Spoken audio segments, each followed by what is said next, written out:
Pemerintah Kota Banjarmasin sudah saatnya menyiapkan penanganan segala kemungkinan terjadi bencana, salah satunya membangun posko tetap untuk pengungsi bencana. Banjarmasin dalam setahunan ini sudah 2 kali dilanda banjir.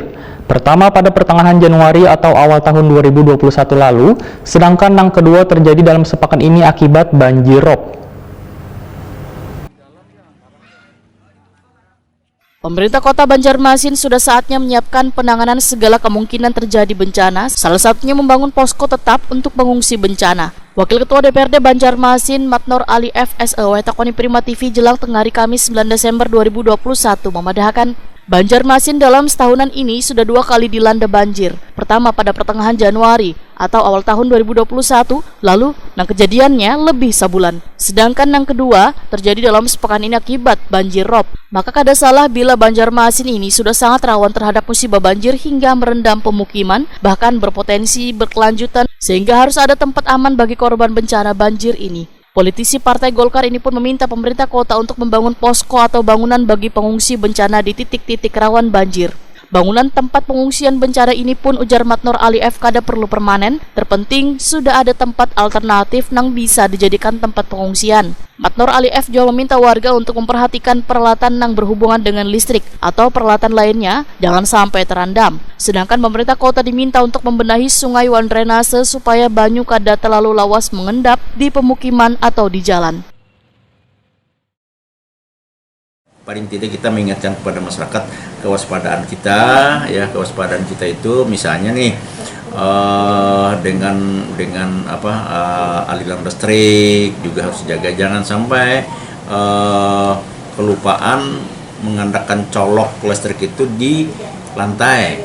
Nah, kita ketiduran listrik itu jalan, maka di air itu akan terjadi setrum, artinya mengorbankan semua pihak. Ini harus hati-hati juga.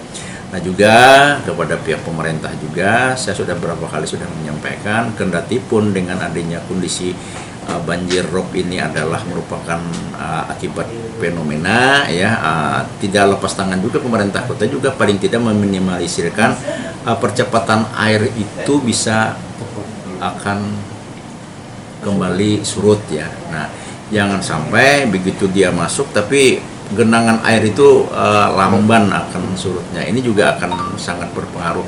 Nah tentu kita memperhatikan drainasenya sungai yang akan menjadikan pembuangan serapan yang ada di lingkungan itu juga harus diperhatikan oleh pemerintah kota.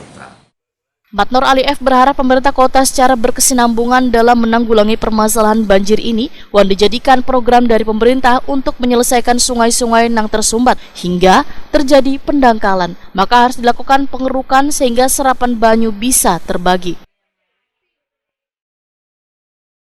Nah satu lagi saya minta pemerintah kota, karena ini juga di APBD perubahan kemarin itu sudah kita anggarkan, kemudian lagi penyelesaian penanganan normalisasi sungai yang sudah di pihak ketiga kan, baik itu masalah jembatan maupun pemetaan sungai yang sudah dipetakan kemarin itu sesegera mungkin untuk bisa diselesaikan ya, karena juga itu harus selesai di tahun 2021. Informasinya kan kemarin sudah dilakukan dengan pihak ketiga kan, ditenderkan ya. Nah tinggal nanti untuk APBD murni itu akan berlanjut berkesinambungan untuk melakukan normalisasi sungai, terus dilakukan pemetaan kembali apakah nanti ketiga seperti apa, itu disesuaikan dengan anggaran yang sudah kami setujui dalam APBD anggaran di tahun 2022 ya.